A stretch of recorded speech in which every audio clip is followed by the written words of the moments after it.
Recent UFO whistleblower claims are gaining some traction on Capitol Hill tonight. Air Force veteran David Grush told NewsNation exclusively earlier this month that a top-secret military program is in possession of UFOs of non-human origin. I've been told that there have been attempts to bring down craft, that we've acted offensively against non-human craft.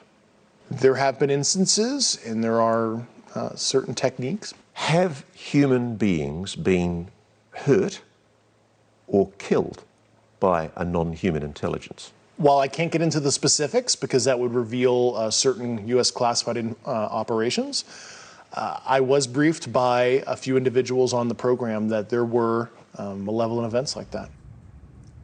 The Pentagon has thus far denied Grush's claims. Joining us now is NewsNation Washington correspondent Joe Khalil. And Joe, you had a chance to speak with Senator Josh Hawley today, and he had some interesting insight. Yeah, he did, Elizabeth. He said that he thinks some of the claims that he's hearing from David Grush, this whistleblower, make sense to him. He's not ready to buy into everything that Grush says. He wants to investigate more. But he does say that it was just recently senators were told about the true scope of just how many UAP reports there have been. It was largely hidden before then. So Hawley says he's no longer surprised by the secrecy around this issue.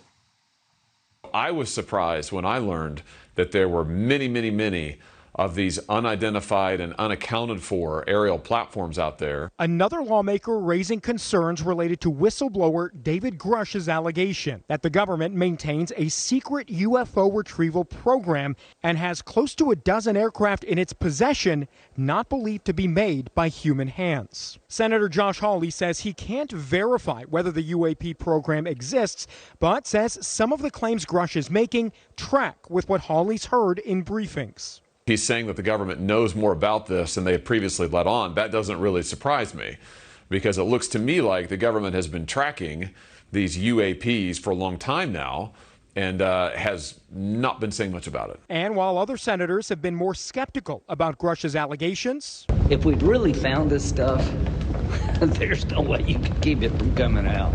My gut belief is that there's a physical piece of a spacecraft or an intact spaceship.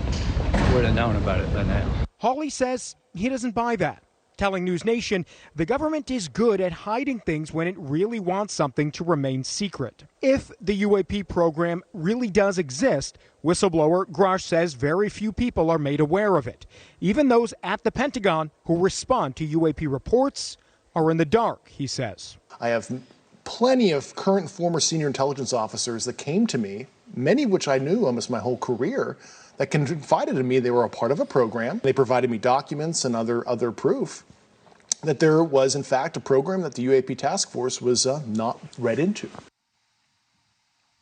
And Elizabeth, a bit of exclusive news here that you're only going to see on NewsNation. We've just learned that the House hearing that's being planned right now on UAPs and partly on Grush's claims, that is being planned as a field hearing. So it wouldn't happen in Washington in the Capitol. Rather, it would happen in Florida, I'm told, sometime toward the middle or end of July. Those plans are up in the air, but that at least is the plan that lawmakers want to pursue for this hearing coming up. Why Florida? Elizabeth?